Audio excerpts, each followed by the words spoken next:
Hey, how's it going? I'm Kai. Today we're going to be showcasing SwarmDeploy, which is basically a 2, 3, 4 line code a solution to wrap your swarm into a fast API so you can use it in production very, very easily. And so you can find this repository if you go to SwarmDeploy on GitHub and you check it out. This is fairly new. It's only a couple of days old.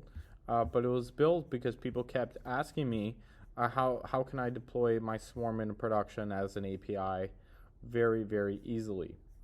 And so this is a repository that basically makes that happen within a couple of lines of code. You just give it your swarm class that's already initialized. For example, here you have the sequential workflow, and then we're going to wrap that, we're going to build that. And then after that, we're going to give it to SwarmDeploy. SwarmDeploy then is going to take that in. You define the number of workers. The number of workers is basically how many threads. It depends upon your CPU or the number of CPUs that you have.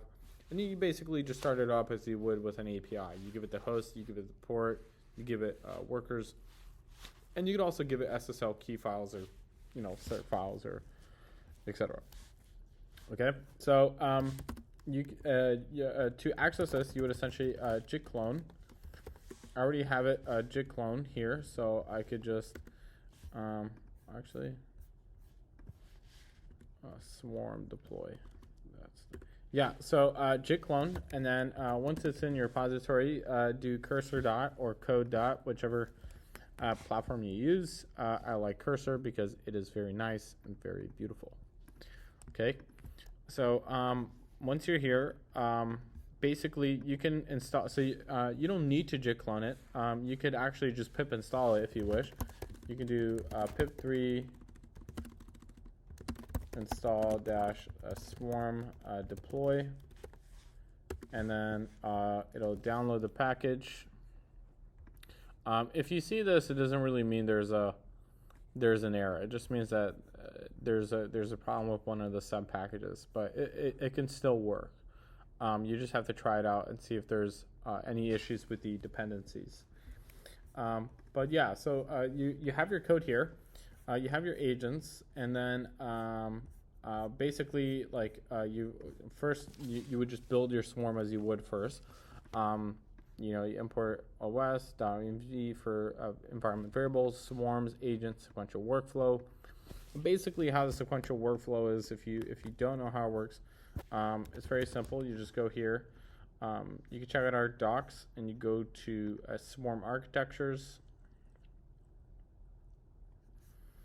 And in the swarm, and here you can see how it works. Basically, how a sequential workflow works is you give it an agent task. It does its work, then it sends that result to the next agent, and then it essentially piles up the work and keeps sending them to the next agents in kind of a sequential loop.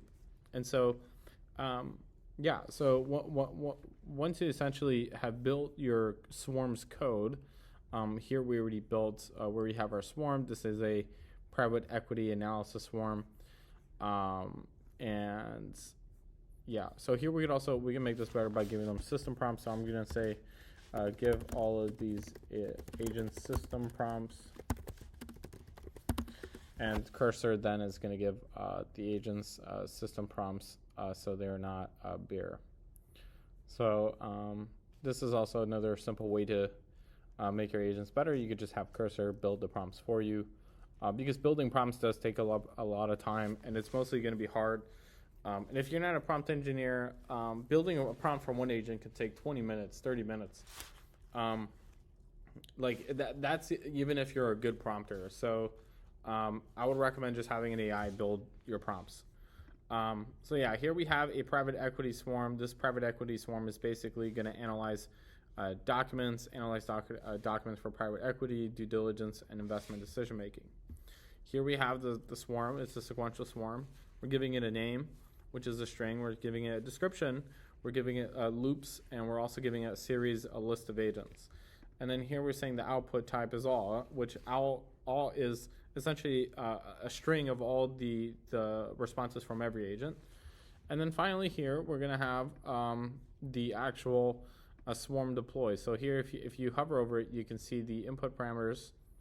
It's just a callable object, and then we have a method here, swarm.start. So you initialize this, and then you have a start method, and then this method basically takes in a host, which is that's how it looks like, and then a port, and then the port is where essentially this API is going to be running full time. So now that we're ready, we can run this, and we should see a very beautiful pop-up showcasing that the agents are now ready to rumble. Yeah, so now we have our API, and basically what's happened here is, let me make this a little bit bigger. Well, not that much bigger. Okay, so what's happened here is essentially we have our API, and now we can send an API request. So I have another script somewhere here that makes this very simple request. So we say example API request. And so in this API request, super simple. Now this is how you would actually implement, like how would you actually call this API? So you take the UUID, which is the random stuff that is here, and you put that there, and you would just call the API.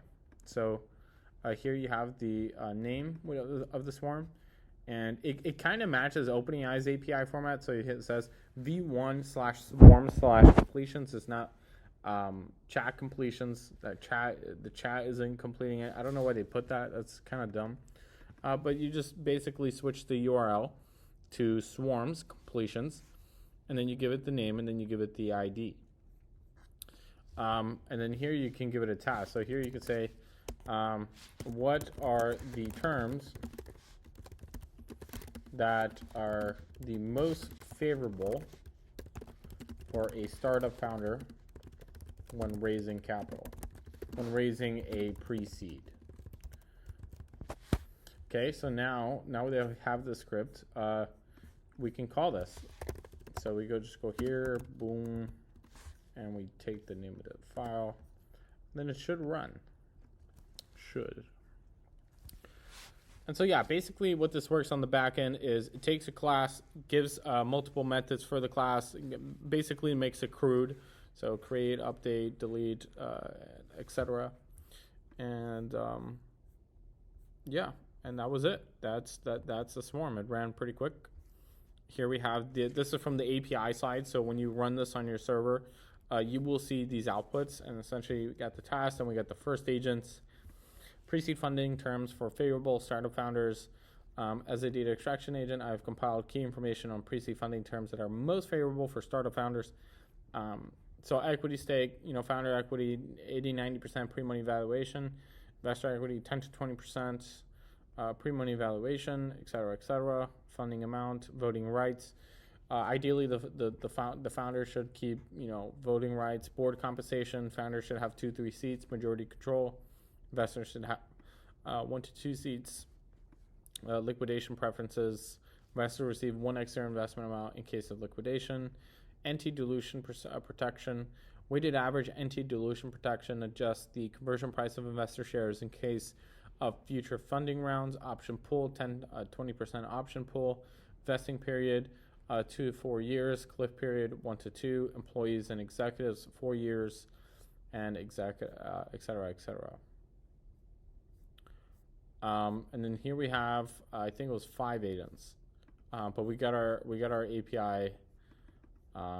We got our API result here, and we could actually try running again.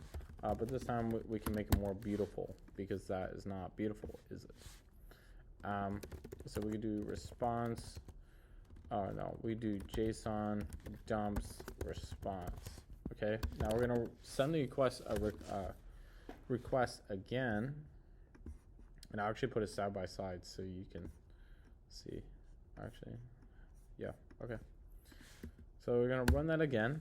And then now we can see what's happening on the API. So one agent goes, second agent goes, and it's really fast. It's like bing, bing, bing, bing, bing. You gotta be fast. So the agents are running. This is using Grok, by the way. And yeah. So it's running and running. And we have some of the outputs here. Founders should prioritize retaining majority control and equity, as it allows them to drive the company's direction and make strategic decisions. Founders should carefully evaluate their funding requirements and ensure the proposed amount aligns with their business needs and growth plans. Founders should be aware of the potential implications of investor and protections and negotiate terms that balance their interests. And so that's 5 agents, I think I saw. And so yeah, you can use any swarm in the swarms library. You can use. I'm using sequential because that's a pretty frequently used swarm that we have, and yeah, it should be done pretty quickly now. Oh, we got an error. Is this what I think it is? Oh. Okay, well, let's see what error happened here. This should not have happened.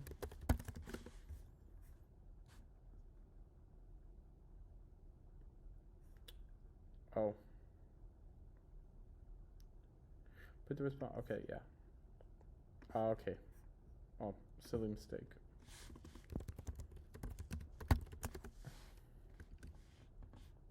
So this is going to.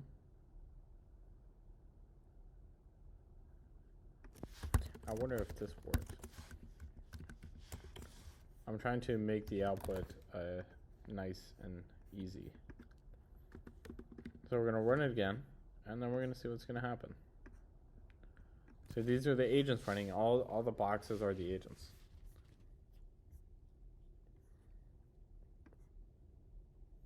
So here we're waiting for our API request, and this is the actual server.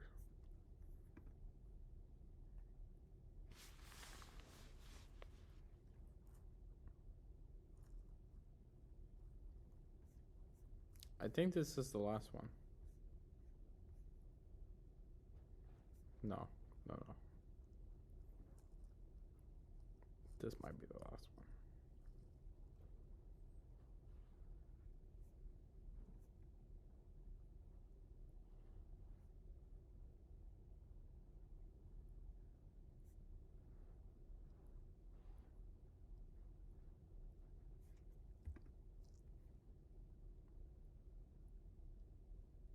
So in a sequential swarm, it can the more agents that you have running, the longer it's going to take to process them as you go deeper down the swarm, because all the agents have, like the agents at the end of the swarm, need to essentially take in all the tokens from the preliminary agents. So the more tokens that you have as an input, the more the longer it's going to take to get an output. Because the LLM needs to process those tokens. And so here we got a response, which is the response of all the agents all in one. And yeah, it's JSON. It has ID, timestamp, completed result, and essentially trying to mimic OpenAI's API, but just with multiple agents. So yeah, that's SwarmDeploy. Yeah, we're basically trying to make it easier for people to deploy their swarms. If you have any feature requests, please let me know, and be sure to join our Discord so you can discuss with us, or if you ever need real-time support, I'm always in the Discord. Someone else is always in the Discord, so you can share your requests for support, and we'll be there for you. And yeah, the next step after this is probably going to be making some improvements to the API, so you'll be able to have multiple swarms on an API. And you also have a lot of asynchrony and concurrency, and just making it super efficient. And then also we'll probably have like a template that will allow you to deploy your agents into Google or AWS or Azure or any other platform that you like.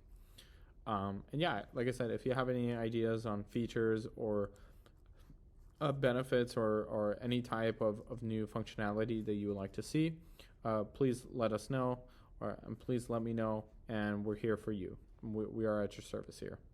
Thank you, and see you very soon.